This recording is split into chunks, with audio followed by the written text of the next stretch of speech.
There's a widely told story that speaks to the value of compassion. It seems that a woman who lived a Tao-centered life came upon a precious stone while sitting by the banks of a running stream in the mountains, and she placed this highly valued item in her bag. The next day, a hungry traveler approached the woman and asked for something to eat. As she reached into her bag for a crust of bread, the traveler saw the precious stone and imagined how it would provide him with financial security for the remainder of his life. He asked the woman to give the treasure to him, and she did, along with some food. He left ecstatic over his good fortune and the knowledge that he was now secure. A few days later, the traveler returned and handed back the stone to the wise woman. "I've been thinking," he told her. "Although I know how valuable this is, I'm returning it to you in the hopes that you could give me something even more precious." "What would that be?" the woman inquired. "Please give me what you have within yourself that enabled you to give me that stone," said the man. The woman in this story was living her life from a sacred place of compassion, which is the seventh and last principle for an excuses-begone life. Compassion and excuses. It's impossible to need excuses when the focus of life shifts to how may I serve. Thinking of others first, reaching out to them despite how it might inconvenience you, causes you to feel joy, which is what the hungry traveler was actually seeking.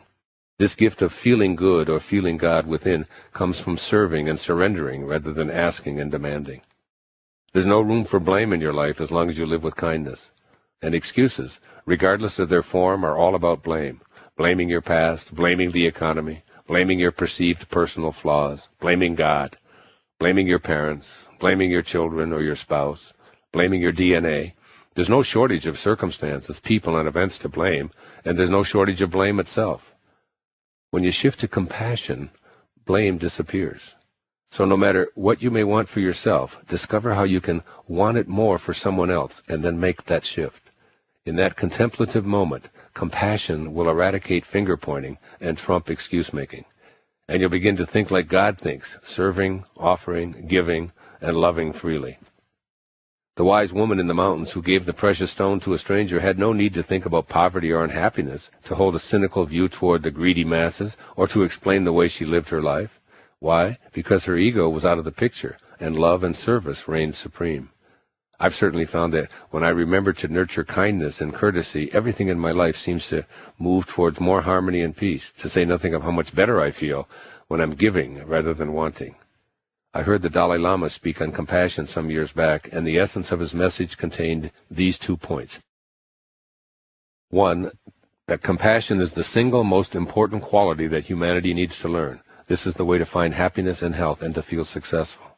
And 2, that war and violence would become extinct in 1 generation if, beginning at the age of 5, children were taught to meditate on compassion for an hour a week for the rest of their lives. Such is the power of a compassionate approach to life, which is truly thinking of others and living by the ancient golden rule. The very second you feel yourself retreating to excuses, repeat the mantra, "How may I serve?" Then act upon the answers you receive. You'll become aligned with universal mind, which is always giving, and the bonus is that you'll notice the universe asking you back, "How may I serve you?" As your compassion for others flows back to you, remember the truth I've written about many times in this book. You do not attract what you want. You attract what you are. So make compassion be what you are.